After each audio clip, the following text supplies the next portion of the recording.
Welcome to Lesson 5 of Differential Calculus, which is the derivative. A derivative represents the instantaneous rate of change of a function.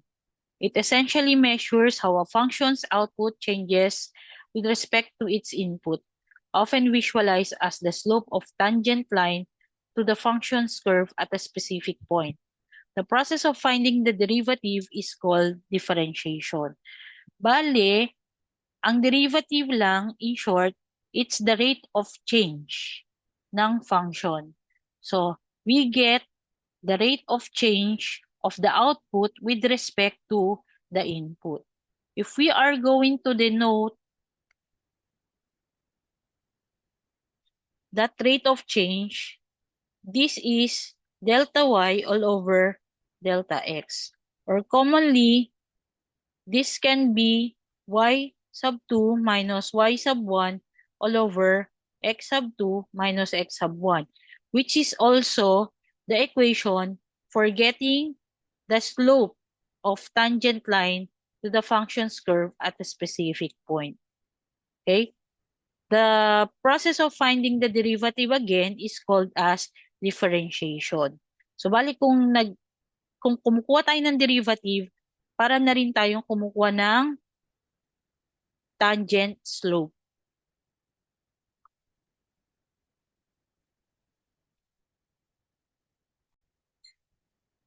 So, meron tayong tinatawag na increment.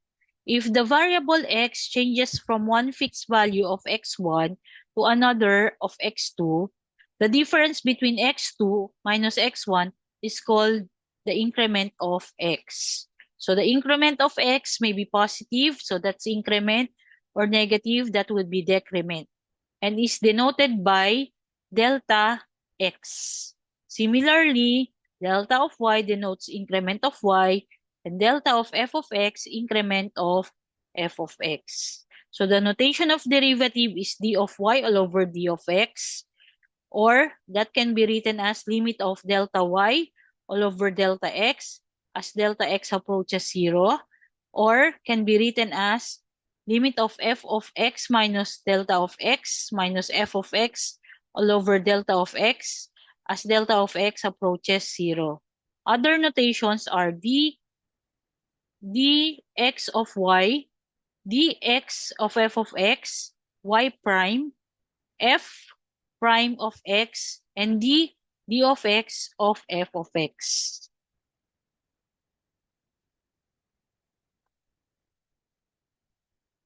So the basic four-step rule of differentiation states that for number one step, we have to substitute x plus delta of x for x and y plus delta of y for y in y is equals to f of x. Then we have to subtract y in f of x from the result of 1 to obtain delta of y in terms of x and delta of x. Divide both sides by 2.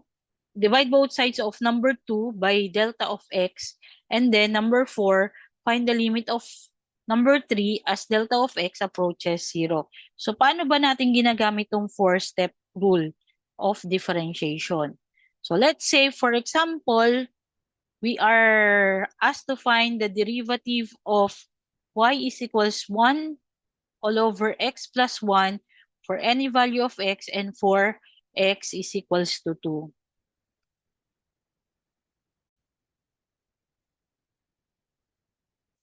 So again, ang function natin is y is equals to 1 all over x plus 1. So sa rule number 1, ang sabi dito, substitute x plus delta of x for x and y plus delta of y for y in y is equals to fx. So ito yung y is equals to f of x natin. So again, yung y, gagawin lang natin siyang y plus delta of y, tapos equals to, yung x naman, gagawin natin siyang x plus delta of x, and then plus 1. So yan yung number 1 natin. Yung number 2, sabi dito sa step 2, subtract y is equals to f of x from the result of 1 to obtain delta of y in terms of x and delta of x. So, itong y na to, ililipat lang natin siya dito sa kanan. Ita-transpose lang natin siya. Kapag transpose natin yan, we get delta of y is equals to 1 all over x plus delta of x plus 1 minus y. Okay, kaso, ang value ng y natin ay ito. Yan ang value ng y natin. So, sa-substitute lang natin yung y, no? Yung value ng y na 1 all over x plus 1 dito sa number 2. So, magiging delta of y is equals to 1 all over x plus delta of x plus 1 minus 1 all over x plus 1. Okay. Then, pwede natin itong i-simplify, no, using the least common denominator. Ang least common denominator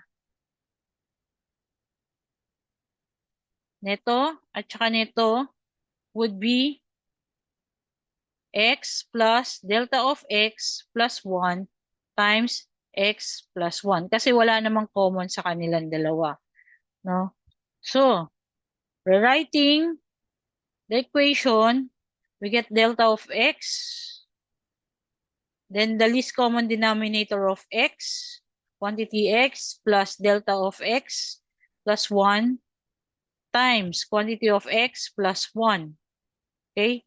Etong buong to, divide mo siya dito, ang matitira na lang is x plus 1. Bakit? Kasi, parang ang ginawa mo, no, itong x plus delta of x plus 1, i-divide mo siya by x plus delta of x plus 1. So, maka-cancel out to, matitira x plus 1. So, yung x plus 1 na yun, multiply mo dito sa x plus 1 na yun, multiply mo dito sa 1. So, ang matitira, x plus 1. Ganun din. Itong term na to, i-divide mo siya dito sa x plus 1. So again, x plus delta of x plus 1 times x plus 1. Divide natin sa x plus 1. Ang matitira na lang yung x plus delta x plus 1. So itong subtraction, lagay mo lang dyan. Tapos, ito, multiply mo siya dito. So, ang magiging result niya is x plus delta of x plus 1. Okay? And then, further simplify natin to. So, pag sinimplify natin yan, we have delta of y is equals to x plus 1 minus x plus, or rather, minus, kasi, didistribute na natin tong negative dun sa mga terms. Okay? So, pag dinistribute natin yan, ito, tsaka ito, negative x minus delta of x minus 1 all over yung least common denominator na x plus delta of x plus 1 times x plus 1. Okay, so, mayroon tayong pwede i-cancel dito. Pwede natin i-cancel yung x kasi parehas sila ng value, magkaiba lang ng sign. Yung 1, positive 1 at saka yung negative 1. So, ang matitira na lang sa equation natin is delta of y is equals to negative delta of x all over x plus quantity x plus delta of x plus 1 times quantity of x plus 1. Okay, so ito yung equation, working equation natin para sa number 2. Then, magpro-proceed tayo sa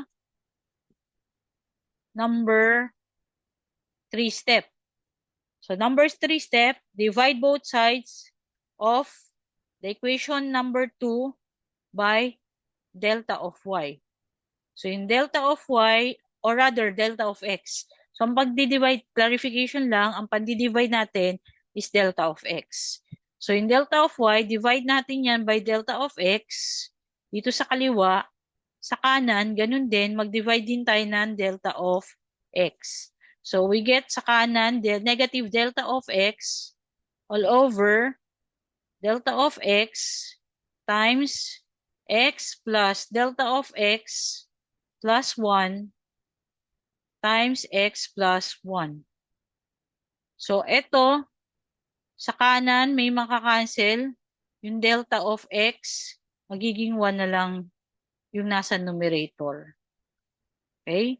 So, sa number 3 equation, we get delta of y all over delta of x is equals to negative 1 all over x plus quantity x plus delta of x plus 1 times quantity of x plus 1. And then, sa number 4 step,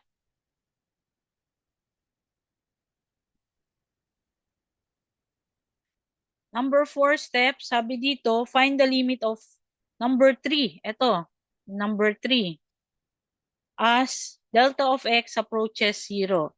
So we get limit of delta of y all over delta of x as delta of x approaches 0. So this is, palitan lang natin yung delta of x sa number 3 na 0. So this is negative 1 all over quantity x plus 0. Ito kasi yun. Ito, papalitan mo lang siya ng 0. No? So x plus 0 plus 1 times quantity of x plus 1. So ito, magiging negative 1 all over x plus 1 times x plus 1. Okay? Therefore, ang derivative ng function 1 all over x plus 1 is, eto, multiply mo na lang sila, no? Or i-squared mo na lang sila. So, this is negative 1 all over x plus 1 squared. So, sabi, for any value, for letter A, any value of x. So, for any value of x,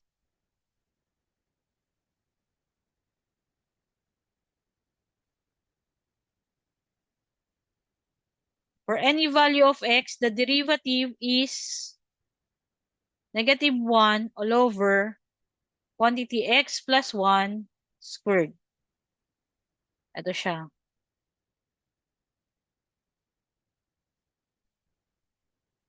At sabi naman sa B, for x is equals to 2. So, itong 2 na to, substitute mo lang dito sa nakuha nating derivative. So, dy all over dx niya is negative 1 all over quantity 2 plus 1 squared. This is negative 1 all over 3. Therefore, sorry, kulang to. 3 squared yan. Negative 1 all over 3 squared. So, ang dy all over dx natin for x is equals to 2 is negative 1 all over 9.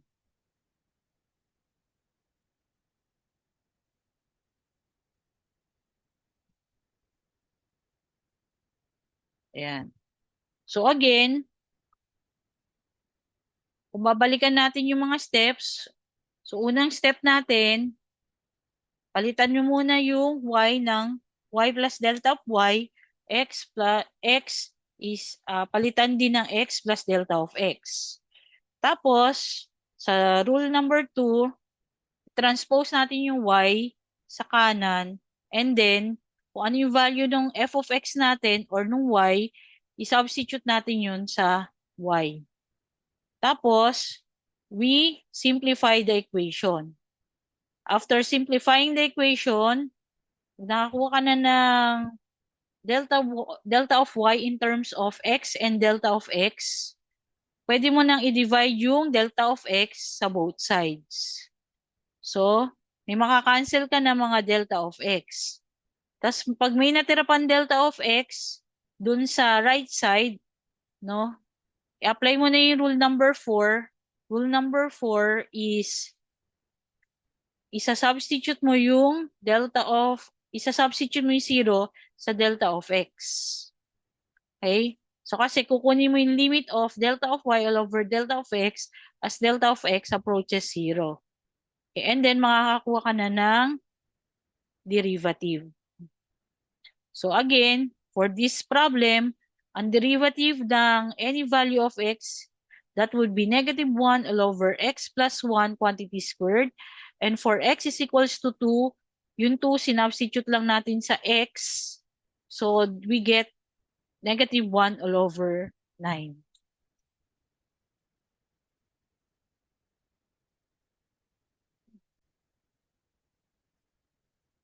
So, let's take example number 2 naman. We have to find dy all over dx if y is equals to square root of x.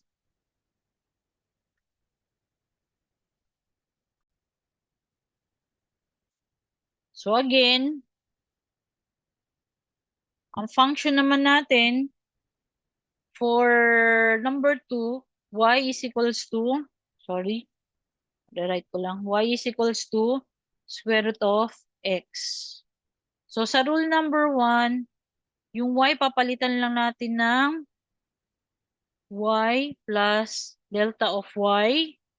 At saka yung x, papalitan lang natin siya ng square root of x plus delta of x. Next, rule number 2. Rule number 2, si y, i-transpose sa kanan.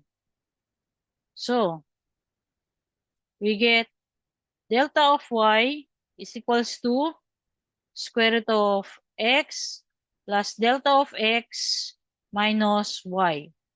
But y is square root of x. So, palitan lang natin yung y ng square root of x. We get delta of y is equals to square root of x plus delta of x minus square root of x. Hindi natin siya masisimplify. This term, consider sila as 1, no? Kaya hindi mo pwedeng isubtract yung hindi mo pwedeng isubtract yung square root of x na nandito sa loob dito. Kaya magkasama yan. Kaya ang pwede natin gawin is i-divide natin to by 1 and i-multiply natin both the numerator and the denominator by its conjugate. So, yung conjugate niya is x plus delta of x. So, papalitan lang natin yung sign ng negative to positive. Plus square root of x all over, pares din, no? X plus delta of x plus square root of x. Okay. Yung nasa numerator, pwede na tayo mag-FOIL dito. So, simplify lang natin itong sa number 2. No? So, delta of y equal yan sa mag-FOIL na tayo. Ito, dito muna. So, pag minultiply natin yan, we get square root of x plus delta of x, quantity squared. Ito, dito. So, we get plus square root of x times x plus delta of x. Tapos, ito, dito. So, we get minus square root of x times x plus delta of x. Tapos, last term, no, bali nag-FOIL lang tayo dito. So, itong last term, no, square root of x, negative square root of x times square root of x. So, we get negative quantity square root of x squared. All over, ito, etong 1, multiply mo dito. Okay? So, you have square root of x plus square root of x plus, wait lang. Ayun. Yan, plus delta of x. Square root of x plus delta of x plus square root of x. Okay? So,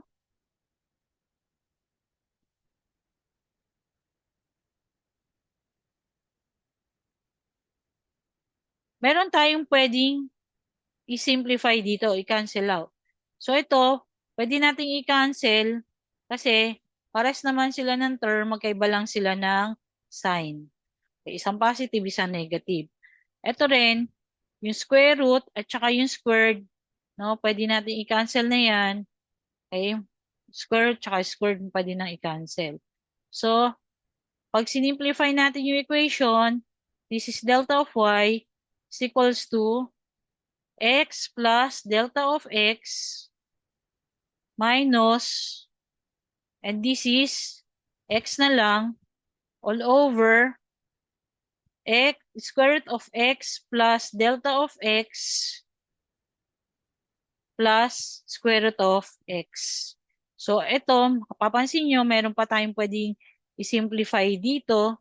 So, pwedeng makancel yung x. Okay? Kasi parehas ng value, magkaiba lang ng opposite sign lang sila. Okay? So, ang matitira sa equation natin for step number 2,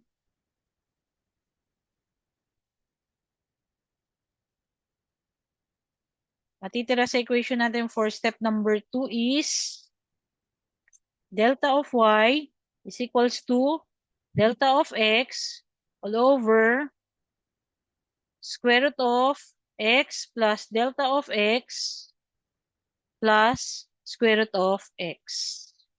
So, ito yung equation number 2. Next, sa step number 3, ang sabi naman sa step number 3, divide both sides of number 2 by delta of x. So, divide delta of y by delta of x, equal yan sa delta of x all over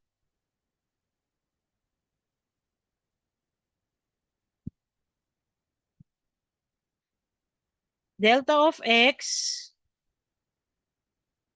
quantity times the square root of x plus delta of x plus square root of x. Ayan. So, may makakancel dito sa kanan yung delta of x. Ito, magiging 1 na lang siya. Okay?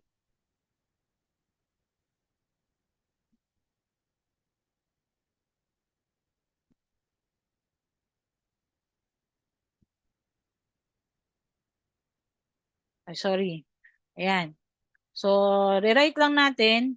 We get delta of y all over delta of x is equals to 1 all over square root of x plus delta of x plus square root of x. And then, the last step, step number 4, ito yung equation number 3. No? Sa number 4, get the limit of delta of y all over delta of x as delta of x approaches 0. So, yung delta of x dito,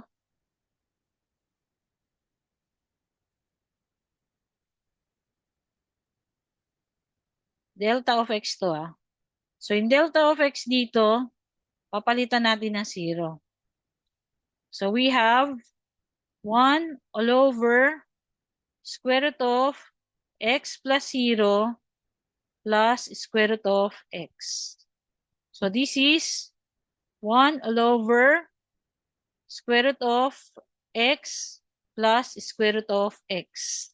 And then we can simplify the answer. So the answer now for the derivative of y with respect to x, this is 1 all over 2 square root of x.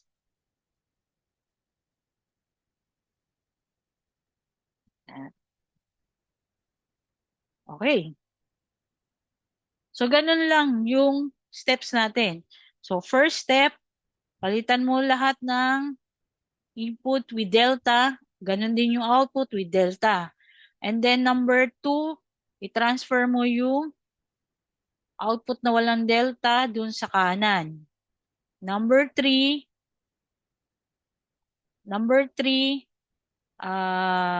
divide mo both sides by delta of the input. And then number 4, get the limit of delta of output all over delta of input when the delta of input approaches 0. Okay, so ganyan lang, 4 steps. Kung ang input mo ay y plus delta of y, yung papalit mo sa number 1. Rather, kung ang input mo pala ay x plus delta of x. Kung output mo ay y plus delta of y. Okay? So, titignan nyo lang again kung ano yung input and output variable.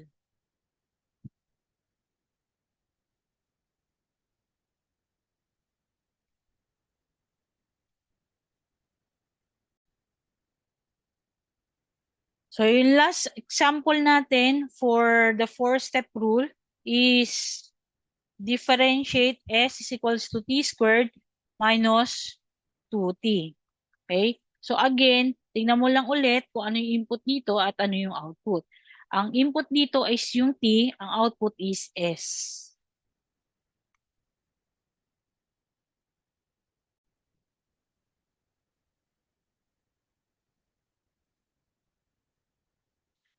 So, again, ito yung function natin. S is equals to t squared minus 2t. So, ang gagawin mo lang dito, yung output, palitan mo ng, sa number 1 step, s plus delta s. Yung input, papalitan natin ng t plus delta t. Ito, yan siya, squared minus 2 times t plus delta t. So again, yung lahat ng input, papalitan mo lang siya ng with delta. No? So in this case, ang input natin is t. So yung t, lahat papalitan mo ng t plus delta t. Okay, so magkakaroon tayo ng equation for number 1 as s plus delta of s is equals to quantity of t plus delta of t squared minus 2 times t plus delta of t. Okay? Ngayon, sa number 1 pa lang, pwede mo na itong i-expand. Itong term na to, pwede mo na itong i-expand at pwede mo na rin itong i-distribute. Yung negative 2, pwede mo na rin siyang i-distribute. So, expand muna natin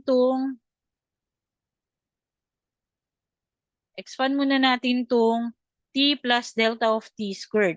Pwede kayong gumamit ng FOIL dito or pwede naman kayong gumamit ng Pascal triangle.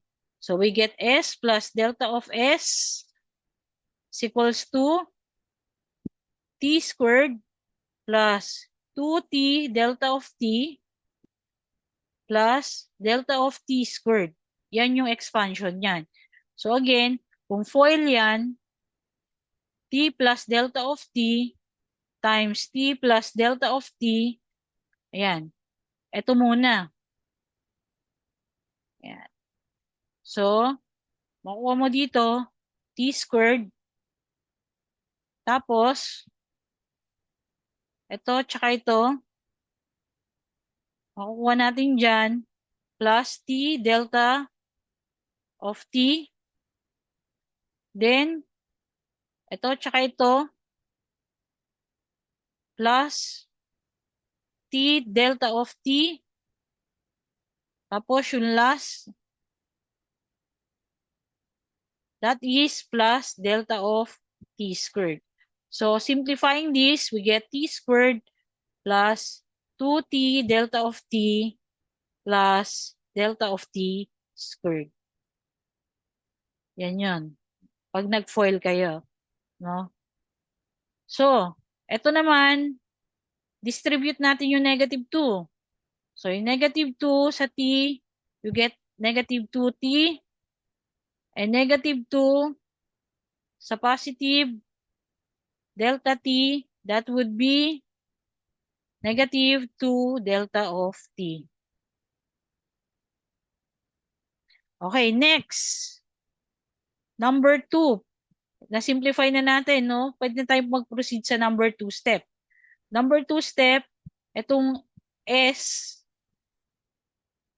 ta-transpose mo dito sa kanan. Okay. So, pag transpose natin yung S, we get delta of S. The equation would be delta of S, t squared plus 2t delta of t plus delta of t squared minus 2t minus 2 delta of t minus S. Okay? But yung S natin is t squared minus 2t. So,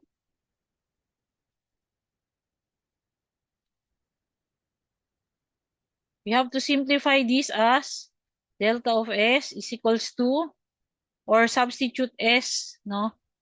T squared plus 2t delta of t plus delta of t squared minus 2t minus 2 delta of t minus t squared minus 2t. Ayan. Kasi yung S natin ulit, ang value ng S, ito. Ito ang value ng S. No? T squared minus 2t.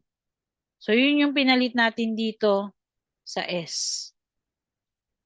Okay? So, distribute lang natin yung negative. No? Distribute mo yung negative dyan. So, magiging equation natin is delta of S is equals to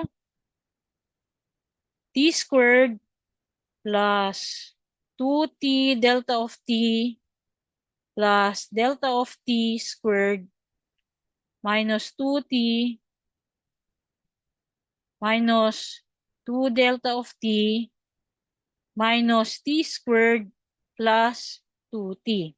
Ayan, kasi dinistribute ko na yung negative sa loob. Ito, dinistribute ko na yung negative sa loob. Ayan. Ito yun. Ngayon, meron tayong parehas na term dito, magkaiba lang ng sign. So, ito yung t squared, makakancel na siya. At saka yung 2t, makakancel. Okay, ang magiging equation natin is delta of S is equals to 2t delta of t plus delta of t squared minus 2 delta of t. Okay. And then, pwede nating i-factor out yung delta of t. So, delta of S, factoring out delta of t, matitira na lang sa loob is 2t. Ito mababawasan ng isa. Ito mababawasan ko ng isa. yung, yan, mababawasan niya ng isa. So, plus delta of t minus 2. Ayan. So, medyo simplify niyo yung number 2. Ito yung number 2 natin. Puproceed na tayo sa third step. Sa third step, divide both sides by the delta of the input.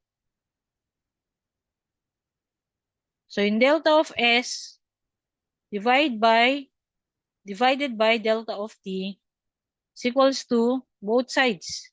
Delta of T times 2 plus 2T plus delta of T minus 2 all over delta of T. So, sa right side, makakancel yung delta of T. Okay? So, matitira na lang is delta of S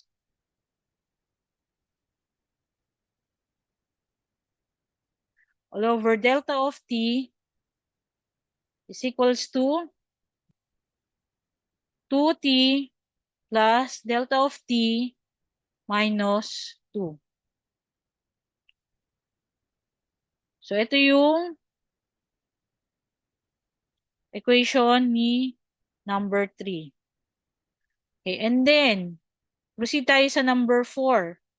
Sa number 4, kunin natin yung limit ng delta of S over delta of T as delta of T approaches 0. Ito yung input natin, yung delta of T. So, itong ulit na delta of T na to, sasubstitutan mo lang yan na 0. So, you get 2T plus 0 minus 2. Okay? So, therefore, ang dy all over dx for this problem is 2t minus 2.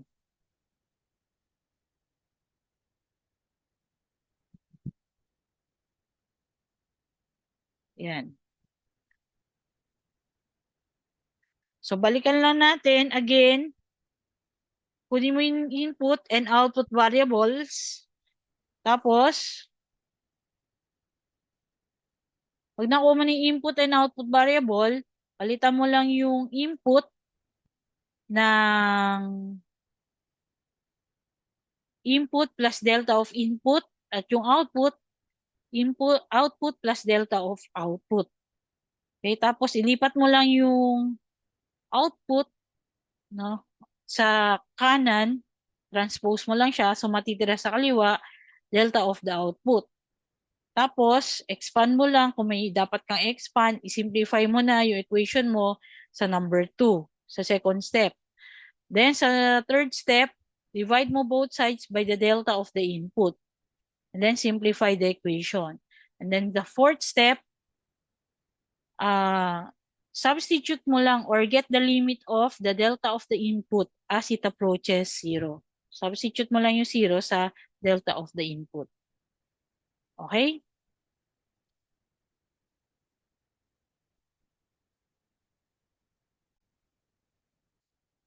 So, one application of derivative is getting the rate of change ng function.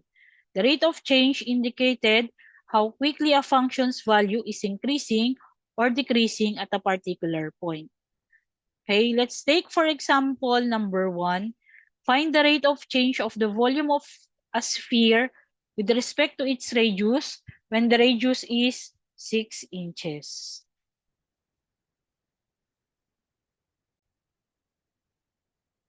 Okay, so para masagot natin yung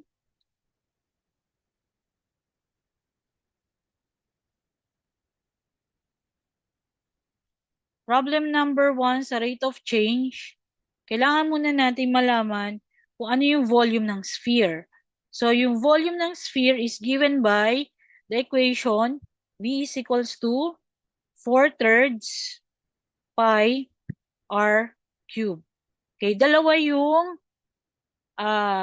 variable natin dito.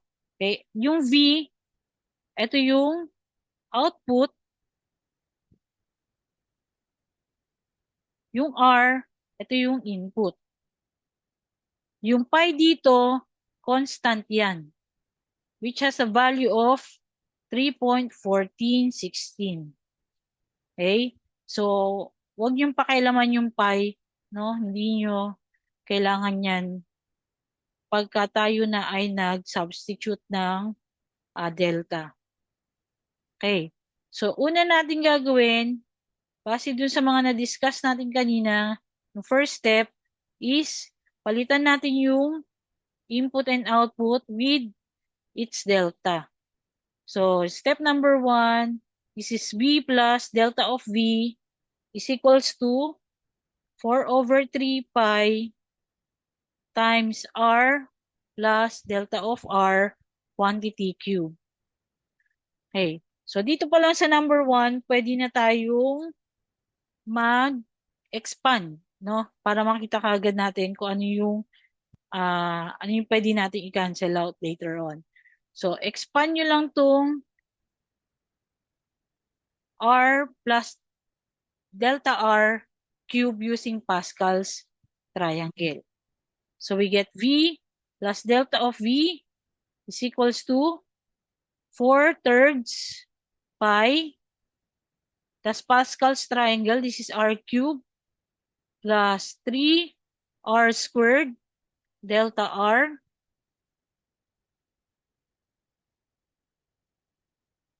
plus 3R delta R squared plus delta R cube. Okay. Paano nangyari yan? Yung R plus delta R cube, nandito yan sa Pascal's triangle. 1, 1, 1, 1, 2, 1, 1, 3, 3, 1. Andi dito yan. So, ang gagawin nyo muna, yung R, i-cube nyo, okay? Tapos, babawasan mo ng isa yung R, babawasan mo ng isa yung exponent ng R, so magiging R squared, multiply nyo dito sa delta R. So, you get R squared delta R. Tapos, multiply mo dito sa 3 nung Pascal's triangle. Kasi yun yung numerical coefficient niya. Yan, dito. So, pag minultiply natin yan by 3, you get 3R squared plus delta R. Then, bawasan yun ulit ng isang exponent yung R squared. Magiging R na lang siya. And then, yung delta R, dagdagan nyo ng exponent. So, plus R, delta R. No? And then, multiply delta R squared. And then, multiply it by the coefficient 3.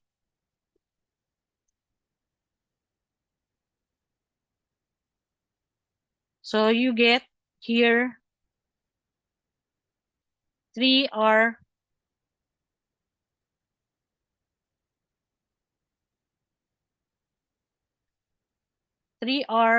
delta R squared.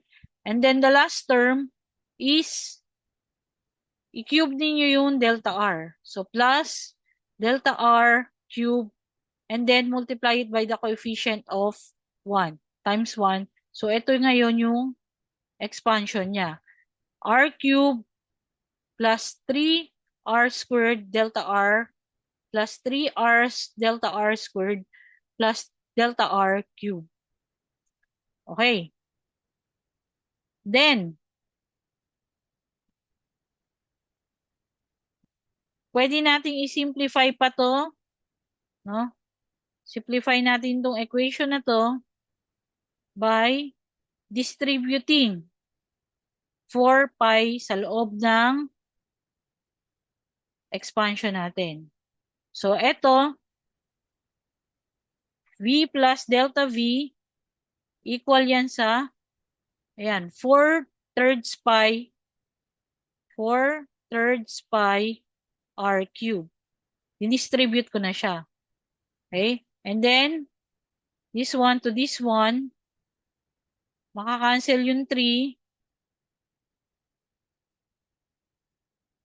Makakancel yung 3 dito, tsaka yung 3 doon. Okay? So, magiging, sige, pakita na lang natin para hindi kayo malito. Ayan, plus 4/3 pi times 3r squared delta r plus, ito naman, ito, dito.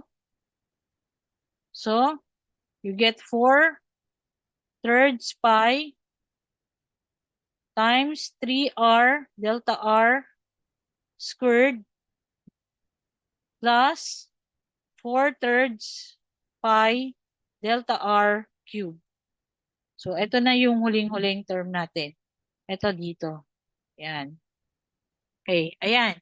So, base doon sa right hand, meron tayong mga pwedeng i-cancel, no? Pwede natin i-cancel yung 3 dito. Ito rin yung 3 dito. So, masisimplify natin yung equation ng V plus delta V is equals to 4/3 pi r cubed plus 4 pi r squared delta r plus 4 pi delta r squared plus 4/3 pi delta r cubed. Okay. Ito ngayon yung number 2 equation. Ay, wala pa pala tayo sa number 2. Ito pa lang yung 1, no? Simplified number 1 equation. Ayan. So, sa number 2, itong V na to, na-transpose mo sa kanan. So, magkakaroon na lang tayo ng delta V is equals to 4/3 pi r cubed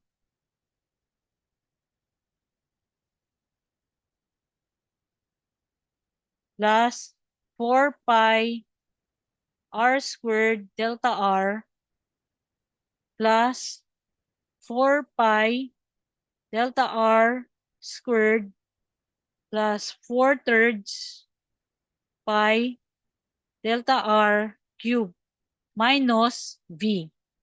Okay? Pero ang value ng V natin ay ito.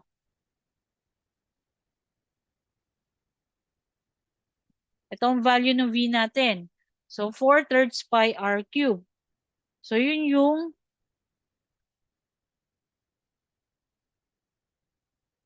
isa-substitute natin dito sa V na to. Okay? So, delta V equal yan sa 4/3 pi r cubed plus 4 pi r squared delta r plus 4 pi delta r squared plus 4/3 pi delta r cubed minus 4/3 pi r cubed. Okay. May mapapansin tayong parehas dito. Ito at saka ito, pwede nang i-cancel, magkaibang sign. So, ang matitira na lang sa equation natin,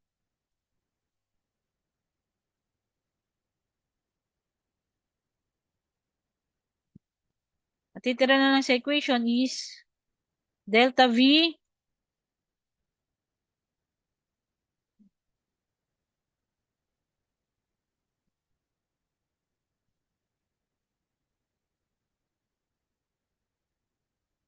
sorry.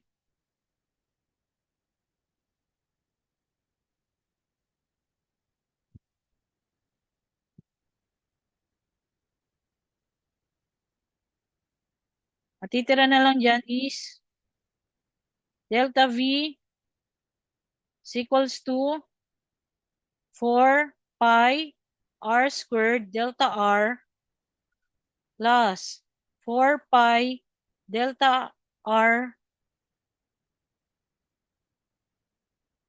Sorry. May mali ako dito. Ito dapat may 4R. Kaya lang.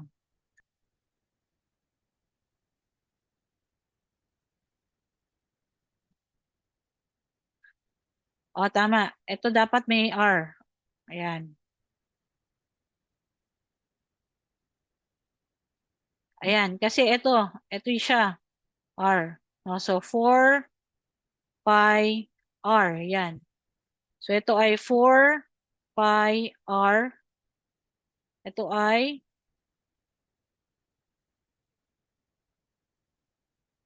4 pi R. Ayan. Tama na siya. No? Nawala yung R dito sa third term. So, dapat may R do sa third term. Kasi yun yung expansion niya. Okay? So, dito, ang matitira na lang sa number 2 ay itong equation na to. So, 4 pi r squared delta r. Ito. So, 4 pi r delta r squared. Tsaka itong third term na 4 over 3 pi delta r cube. And then, papansinin natin, may common yung tatlong yan. Ang common sa tatlo is yung delta r. So, labas na natin yung delta r. No, factor out natin.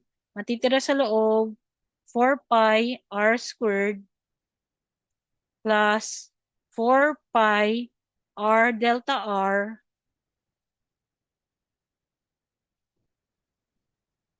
plus 4/3. Sorry. And 4/3 pi delta r squared. Ayan. Ito yung equation number 2 natin. Then we proceed to the third step.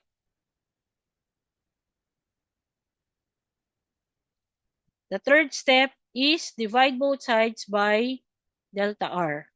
So delta V all over delta r is equals to delta r times 4 pi r squared plus 4 pi r delta r plus 4/3 pi delta r squared divided by delta r. Sa kanan, makakancel yung delta r.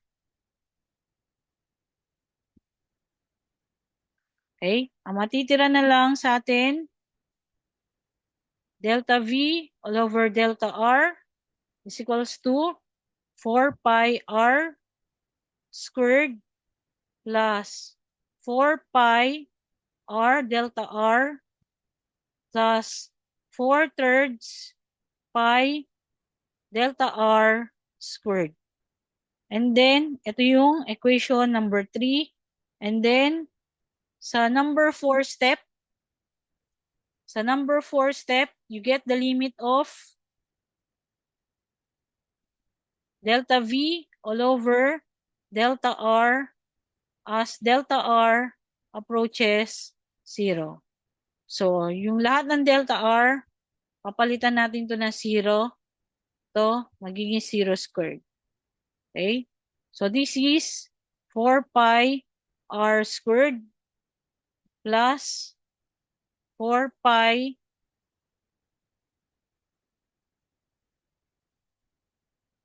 times 0, 4 pi r.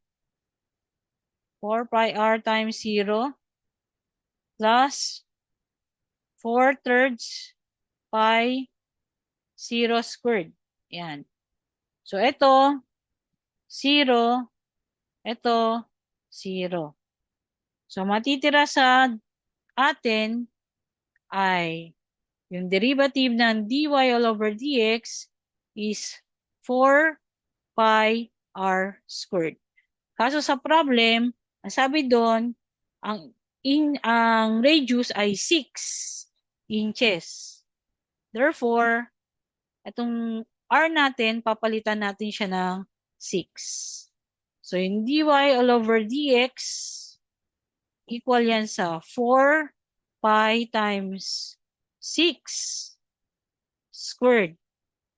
So, yung dy all over dx natin, dy all over dx, equal yan sa 4 pi times 36. Ayan. So, dy all over dx is 144 pi inches. Yan na yung final answer.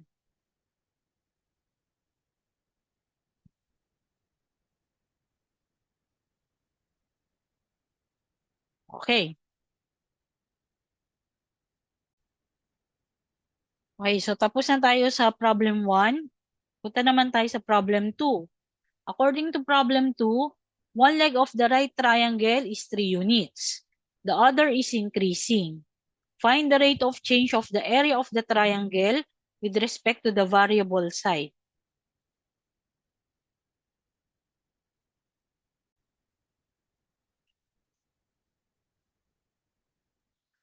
So sa number 2, sabi may right triangle tayo.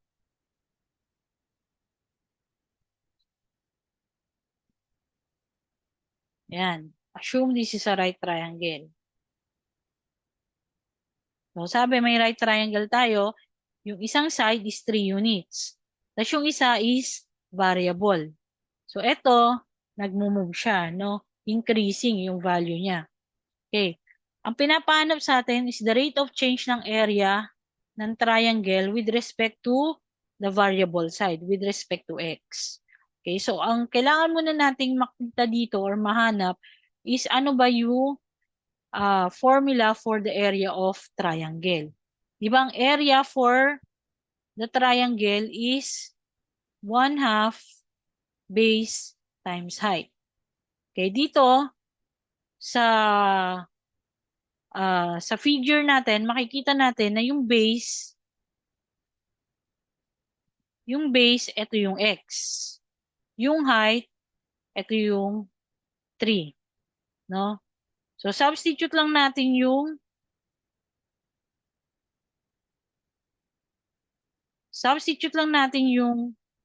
height tsaka base dun sa equation ng area. So, area is equals to 1/2, base is x, height is 3. So, yung area natin, equal lang yan sa 3/2 x. Okay. Pero, we have to find the rate of change ng x natin. So, therefore, kukunin natin yung derivative ng area. So, again, ang area, yan ang output, ang x, yan ang input. Then, papalitan natin yung area ng a plus delta a at ganun din yung x ng x times x plus delta x. Okay? So, ito yung magiging equation 1 natin. So, a plus delta a is equals to 3/2 x plus delta x. Ngayon, pwede na nating distribute tong 3/2 dito sa loob sa loob ng equation.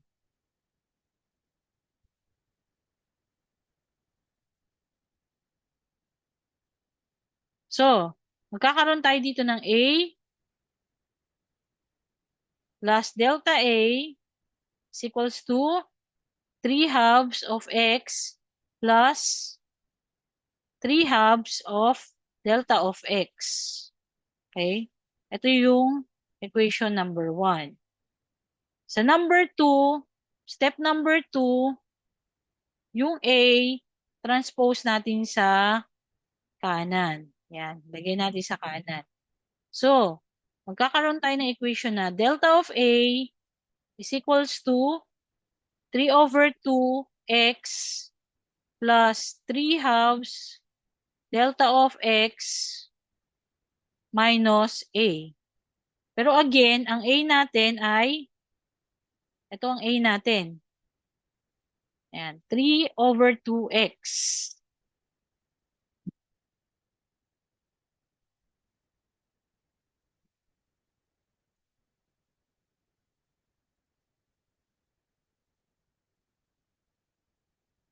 So, substitute lang natin yung A dun sa equation number 2 natin. So, delta of A is equals to 3/2 x plus 3/2 delta of x minus 3/2 of x. Again, to parehas ng value, magkaiba ng sign, pwede na i-cancel out. Kaya matitira na lang is delta of A is equals to 3/2 delta of x. Ito yung equation 2 mo. And then, you can proceed to step number 3. So, sa step number 3, divide both sides by delta of x. So, delta of A divided by delta of x is equals to 3/2 delta of x all over delta of x. So, makakancel na natin yung delta of x sa kanan. Okay? So, matitira na lang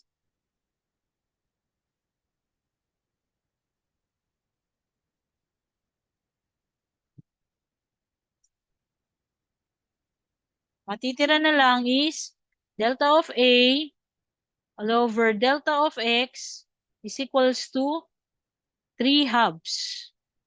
Ayan. Ito yung equation 3. And then, step number 4, we get the limit. No? We get the limit of delta of A with respect to delta of x as delta of x approaches 0. So, this is equals to 3/2. So, ang limit ng constant is always a constant. Therefore, the derivative of A with respect to x is equals to 3/2. This is now the final answer.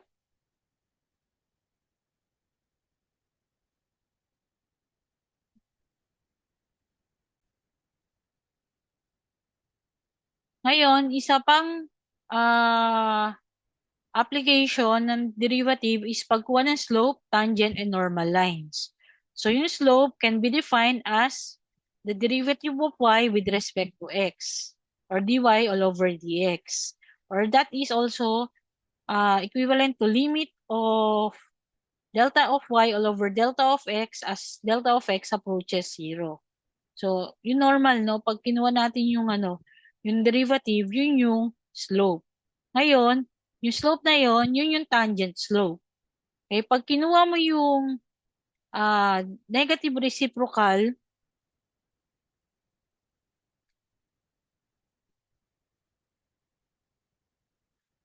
ito, pag kinuha, yung tangent slope, ito siya. Okay, pag kinuha mo yung negative reciprocal ng tangent slope, makukuha mo ngayon yung normal. No? Normal slope.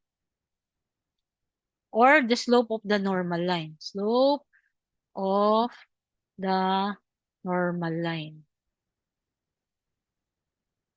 Ito, slope of the tangent line. Okay. Then, kung kukunin natin yung equation ng tangent line, that is simply y minus y1 is equals to mt times quantity x minus x1. Normal line naman is y minus y1 is equals to mn quantity x minus x1. So, itong y1 na to at saka x1 na to, this is a particular point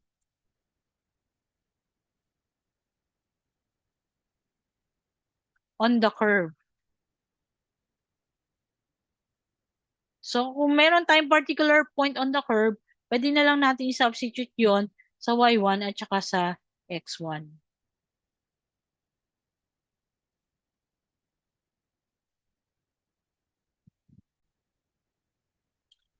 So let's take this example. Now find the slope of the curve, tangent and normal equations of y is equals to 3 plus 2x minus x squared. Okay, so using the four-step rule, pwede natin makuha yung slope nitong equation na to. Tapos, mapapansin natin, meron tayong point, particular point on the curve, which is 2 and 3. Yung 2, yan yung value ng x. Yung 3, yan yung value ng y.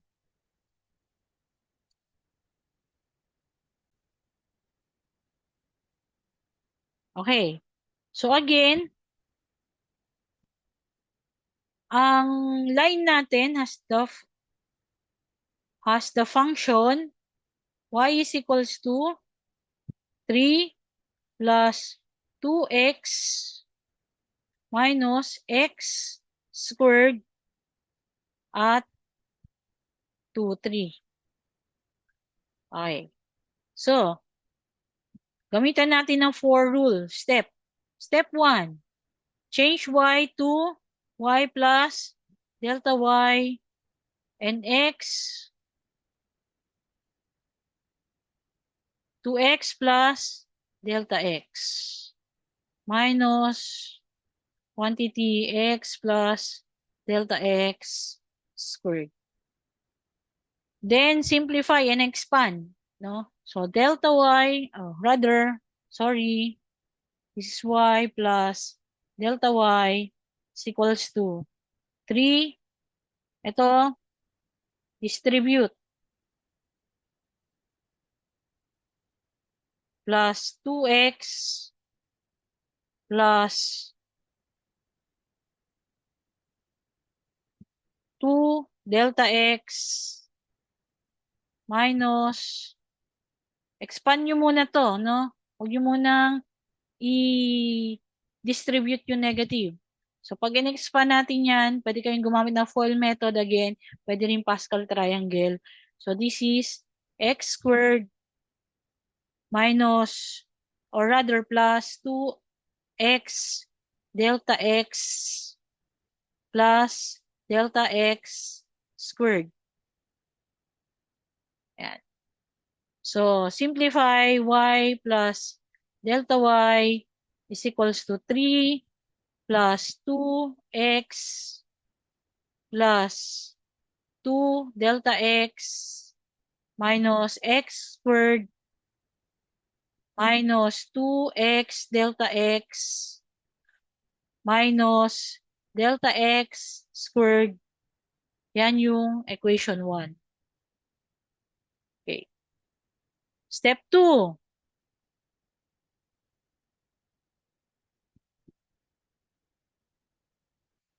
Transpose y to the right side. So delta y is equals to 3 plus 2x plus 2 delta x minus x squared minus 2x delta x minus delta x squared minus y. Again, the value of y is this. This equation. So, ipapalit lang natin yan dito sa equation natin ng y. So, delta y is equals to 3 plus 2x plus 2 delta x minus x squared minus 2x delta x minus delta x squared minus, dito ko na lang susulat sa baba, and minus quantity 3, ito ulit yun, 3 plus 2x minus x squared. Okay, so 3 plus 2x minus x squared. Okay? And then distribute mo tong negative na. Distribute mo na yung negative. So, delta y is equals to 3 plus 2x plus 2 delta x minus x squared minus 2x delta x minus delta x squared minus 3, distribute ko na yung negative, ay minus 2x plus x squared. Okay, so mapapansin nyo, meron ulit tayong pwede i-cancel dito. Si 3 at saka negative 3. Si 2x at saka si negative 2x. Si negative x squared at saka si positive x squared. So matitira na lang is delta y is equals to 2 delta x minus 2x delta x minus delta x squared. So, pwede nating i-factor out yung delta x. So, delta y is equals to delta x, factor out delta x. This is 2 minus 2x minus delta x. Okay, this is number 2 equation. And then, sa number 3, divide both sides by delta x. So, delta y all over delta x is equals to delta x times 2 minus 2x minus delta x all over delta x. So, makakancel na yung delta x. So, matitira na lang si delta y all over delta x is equals to 2 minus 2x minus delta x. Okay? Ito yung number 3 equation. And then for number 4, find the limit of delta y all over delta x as delta x approaches 0 of the equation 2 minus 2x. Ito again, substitute mo na yung 0 dito. So, minus 0. So, ang dy all over dx natin is 2 minus 2x. But we have a particular point. No? So, ang particular point natin ay 2, 3. So, ang x is 2, ang y is 3. So, para makuha natin yung slope,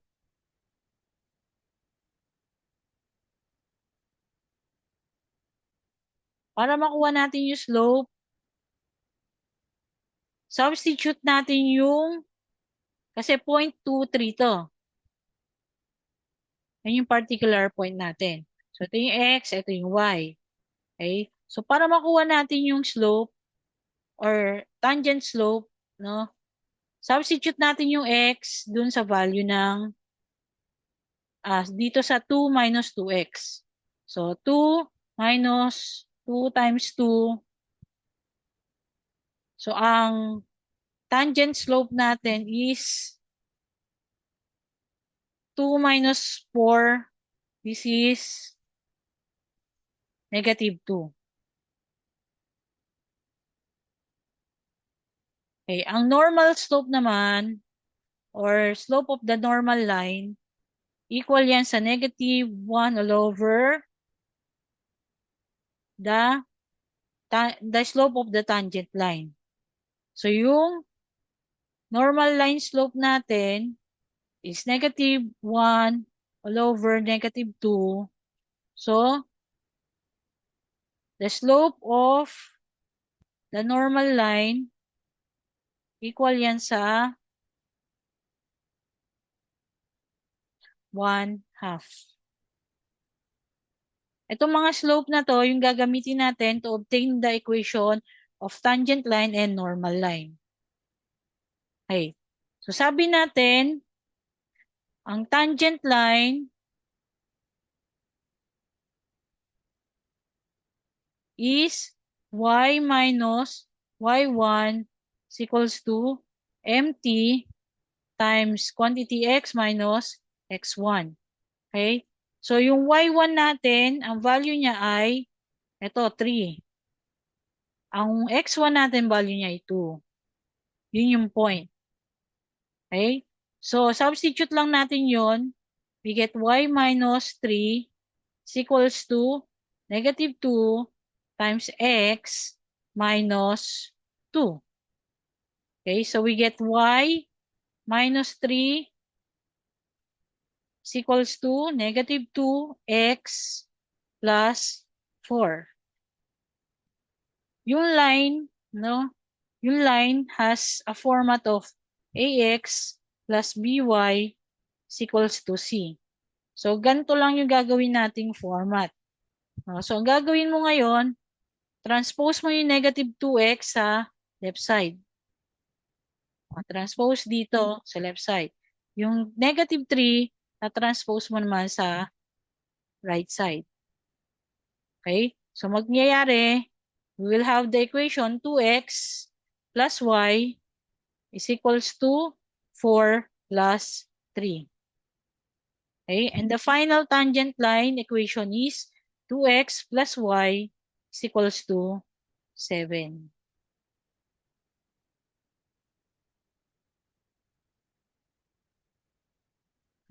Ngayon, kunin naman natin yung normal line.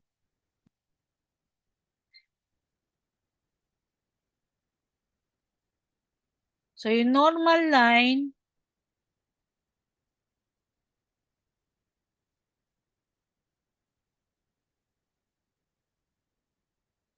wait lang, ayan, naglalag. Ang normal line equation naman natin is y minus y1 is equals to mn times x minus x1. Okay, so ganun pa rin, y minus 3. Kaso ang mn naman natin ngayon is 1/2. Kaya nakuha natin yan kanina. Ayan, so mn is 1/2. 1/2 times x minus 2. Okay? Tanggalin natin yung denominator. Multiply natin both sides by 2. So, this is 2y minus 6 is equals to, ang matitira na lang sa kanan, ito makakancel. Sa kanang side, no? Ang matitira na lang dyan is x minus 2. So, again, transpose natin yung x sa kaliwa. Transpose natin yung x sa kaliwa. Transpose natin itong 6 sa negative 6 sa kanan.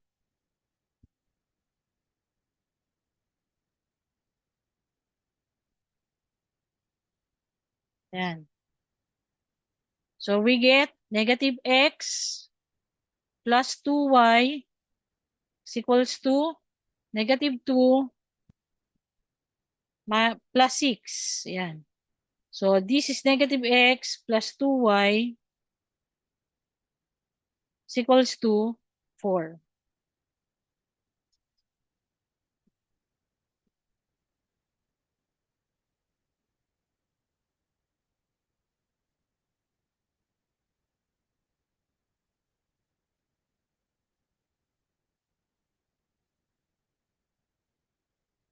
Or, pwedeng mangyari,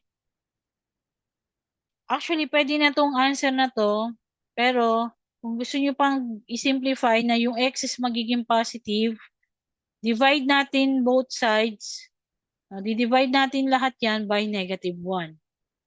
So, pag dinivide natin by negative 1, the equation would be x minus 2y is equals to negative 4. So again, pwede naman ng negative x plus 2y is equals to 4, yung normal line equation natin, pero pwede nyo pa siyang i-simplify na magiging positive yung x. So, di-divide mo lang both sides by negative 1. No? So, ito yung magiging final equation niya. X minus 2y is equals to negative 4.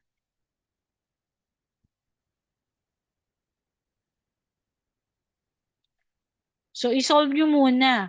Ang technique para sa slope, tangent line, tsaka normal line, isolve nyo muna yung derivative ng function. And then, substitute nyo yung value ng x if we have a particular point in the curve. And then, kunin nyo na yung tangent slope tsaka yung normal slope. And then, substitute nyo na dun sa equation ng tangent line at tsaka normal line.